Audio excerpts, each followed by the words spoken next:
Well, I met Coach ninth grade. I tried out for the junior varsity basketball team. Paul was about 5'9", real chunky kid, never gave him a second thought, never paid too much attention to his basketball skills.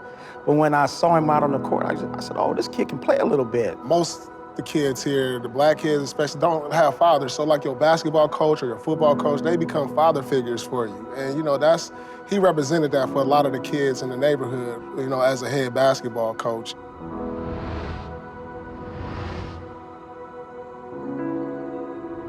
He really installed confidence in me, hard work, discipline. He'd have us here at 6 in the morning for practice. Those little things like that, these are life lessons. You learn to be on time. You learn to do what you need to do. You learn hard work.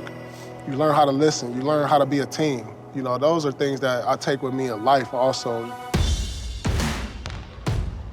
He tried to break your will. He just wanted to see how strong you were mentally. A lot of the stuff had to do on the court. I was a competitive coach as I was a very young coach when I got the job. I would go out and play Paul as a freshman, and I would beat him a few times. By the time he became a sophomore, I just stopped playing him because I knew I couldn't beat him. We was playing one-on-one on this court, and I'll never forget it. This court right here, and that's the first time I ever heard somebody say you could play in the NBA. And he looked at me like I was crazy. I was like, you're a pro kid, because he always sort of believed in the different things that I told him. And when I told him that, he said he never in his wildest dreams even thought about being an NBA player. You just wanted to get to college. If you got to college, that was like everything, especially at Division I. He put the vision in there for me, and I just never looked back, I guess.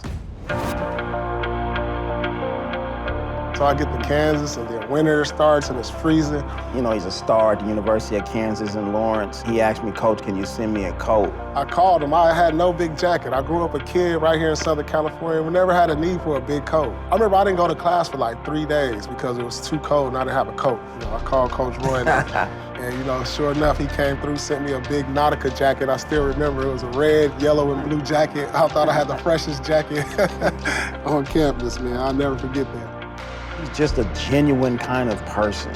When he became a superstar in the league, he still came back here to Inglewood High School.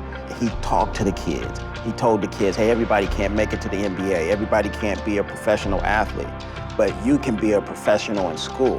And that meant a lot coming from a superstar. That meant a lot coming from someone that they see on TV, that they know went to their high school. I did everything in this gym. I announced where I was going to college.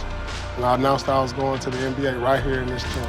To announce at Inglewood High School was like, I couldn't believe it. It's like the whole NBA journey was like I was on that journey. I told the world, I coach Paul Pierce. Paul Pierce is for me. I coach Paul Pierce.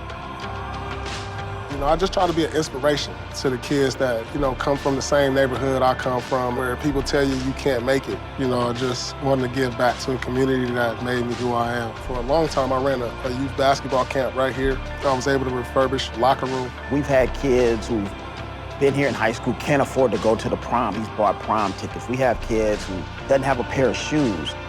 Paul would buy shoes. Anything that it took for Paul to help a person out, that's what Paul wanted to do. That's what family is about. You rely on each other to build each other up. And I consider Roy family. He's my basketball coach. He's my mentor, but he's like a brother to me.